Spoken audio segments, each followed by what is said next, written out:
वयाने दुप्पट असलेल्या पुरुषासोबत सावत्र आईने तिचे लग्न लावून दिले. पुढे जे झाले ते खूप विचित्र होते, नक्की वाचा. डोक्यावर रणरणतं ऊन, त्यातही लक्ष्मीचं पाऊल झपाझप चालत होतं. काबाड कष्ट करत असे. लक्ष्मी उन्हातान्हाची पर्वा न करता शेतावर जाई, मरमर काम करी, पण कधीही तिच्याकडे पाहून ती दमलेली वाटत नसायची. वयात आली असताना आई मेली, पण तरीही निर्लज्जपणे बापाने दुसरी बायको केली आणि त्या दिवशीपासून लक्ष्मीचे घरात हाल होऊ लागले. पण जिथं आपलाच बाप नालायक निघाला तिथं दुसऱ्याला बोलून काय उपयोग, म्हणून लक्ष्मी तिच्या सावत्र आईचं सगळं सहन करीत होती. आजूबाजूचे लोक, शेजारी पाजारी तिच्यावर दया दाखवत असत. कोणी तिला जुनं लुगडं कपडे घालायला देत असत, कारण त्यांना लक्ष्मीचे हाल बघवत नसत. पण लक्ष्मीची आई त्यांच्याशी भांडण करायची, म्हणायची पुन्हा तिला काही दिलं तर लक्षात ठेवा. त्यामुळे तिच्या आईच्या भीतीने तिला कोणी मदत करायची नाही. पण मागच्या घरातील पूजा तिला नेहमीच काही ना काही द्यायची. शिकलेली आणि शहरात राहिलेली पूजा तिला लक्ष्मीचे हाल बघवत नव्हते आणि ती लक्ष्मीच्या आईलाही घाबरत नसे. त्यामुळे ती बिनधास्त तिची मदत करीत होती. लक्ष्मीही तिला काही गरज पडली तर पूजाला विचारीत असे. एक दिवस लक्ष्मीचं लग्न ठरलं. पूजाला कळलं, पण असं अचानक लग्न कसं ठरलं? अजूनही लक्ष्मी लग्न करण्याइतपत मोठी झाली नव्हती. इतकी घाई करायची नको होती असे पूजाला वाटायचे. पण ती तिच्या घरच्यांच्या पुढं जाऊ शकत नव्हती. शेवटी दुप्पट वयाच्या आणि पहिली बायको सोडलेल्या अशा माणसाशी लक्ष्मीचं लग्न लावून दिलं. गुणांनी आणि रूपांनी ही रूपवान अशा लक्ष्मीचं लग्न अशा माणसासोबत झालं याचा पूजाला खूप मनस्ताप झाला.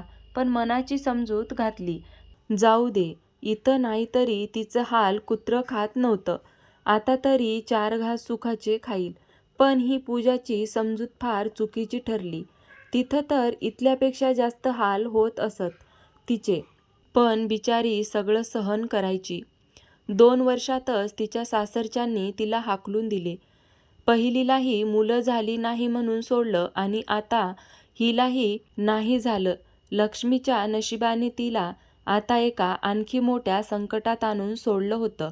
बिचारी सासरी टोमणे ऐकून दिवस काढत होती आणि आता इथं आल्यावर सावत्र आईही तिला घालून पाडून बोलू लागली. आता मात्र लक्ष्मी पूर्णपणे हरली होती. लक्ष्मीला जगणे नकोशे झाले होते. सावत्र आईचा अत्याचार पहिल्यापेक्षा दुपटीने वाढला होता. गेलेली पिढा परत घरात आली म्हणून लक्ष्मीचा बाप ही तिला लहान सहान कारणाने मारझोड करीत असत. पूजाला तिचे हे हाल बघवत नव्हते. ती तिची समजूत घाली.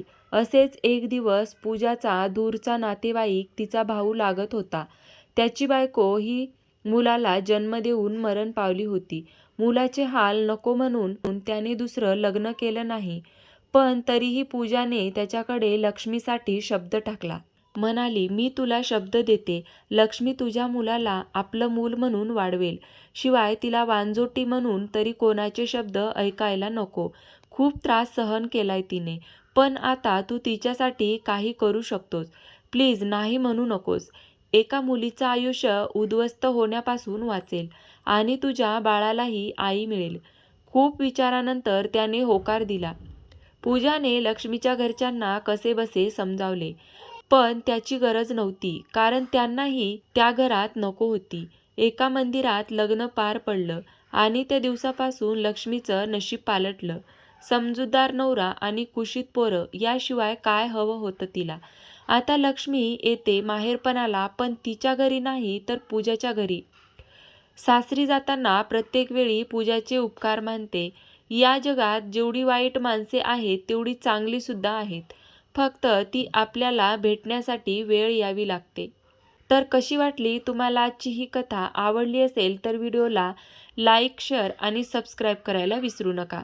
पुन्हा भेटूया अशाच नवीन कथेसोबत.